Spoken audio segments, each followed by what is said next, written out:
Hi, welcome to eagle media. Greater Hyderabad పరిధిలోని అక్రమ కట్టడాలపై హైడ్రా ఉక్కుపాదం మోపుతుంది. చెరువులు, కుంటలు, నాలాలు, ప్రభుత్వ స్థలాలు ఆక్రమించి నిర్మించిన కట్టడాలను బుల్డోజర్లతో కూల్చివేస్తుంది. గత నెల రోజుల వ్యవధిలోనే వందల అక్రమ కట్టడాలను హైడ్రా అధికారులు నేలమట్టం చేశారు. ఈ క్రమంలో చెరువులు, కుంటల ఎఫ్టీఎల్, బఫర్ జోన్లు ఆక్రమించి వారికి నోటీసులు జారీ చేస్తున్నారు.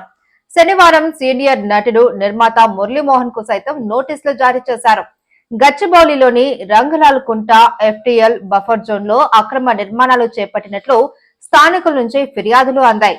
దీంతో రంగంలోకి దిగిన హైడ్రా అధికారులు రెవెన్యూ అధికారులతో కలిసి సర్వే నిర్వహించారు.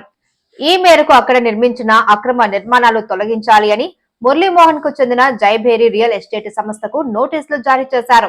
15 రోజుల్లోగా నిర్మాణాలు కూల్చకపోతే తామే కూల్చేస్తామని హైడ్రా హెచ్చరించింది. మురళీమోహన్ కు నోటీసులు జారీ చేయడం ఇప్పుడు చర్చనీయాంశమైంది. తాజాగా హైడ్రా నోటీసులపై మురళీమోహన్ స్పందించారు. తాను 33 ఏళ్లుగా రియల్ ఎస్టేట్ రంగంలో ఉన్నాను అని చెప్పారు. ఇప్పటి వరకు తాను ఎలాంటి ఆక్రమణలకు పాల్పడలేదని చెప్పారు.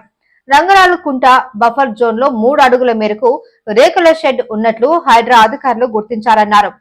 ఆ షెడ్ ను తామే తొలగిస్తామని వెల్లడించారు. స్థానికుల ఫిర్యాదుతో అధికారులు వచ్చారని పేర్కొన్నారు. కబ్జాలు చేసి నిర్మించవలసిన అవసరం లేదని, కస్టమర్లు నష్టపోకుండా క్లియర్ టైటిల్ ఉన్న నిర్మాణాలే తాము చేపడతామని చెప్పారు. ఇక హైడ్రా కూల్చివేతలు ఆగటం లేదు. నగరంలో పలు చోట్ల కూల్చివేతలు చేపట్టారు. మాదాపూర్ సున్నం చెరువును ఆక్రమించి నిర్మాణాలు చేపట్టగా ఆ కట్టడాలను అధికారులు నేలమట్టం చేస్తున్నారు. బాచుపల్లి బొరంపేట చెరువు పరిధిలో నిర్మించిన అక్రమ కట్టడాలను సైతం అధికారులు కూల్చేస్తున్నారు. మేడ్చల్ జిల్లా దుండిగల్లోని కత్వా చెరువు ఎఫ్టీఎల్ లో నిర్మించిన విల్లాలను కూల్చేస్తున్నారు. ఇక సంగారెడ్డి జిల్లా అమీన్పూర్ లోని హెచ్ఎంటీ వాణినగర్ కాలనీలోని అక్రమ నిర్మాణాలను కూడా అధికారులు నేలమట్టం చేస్తున్నారు.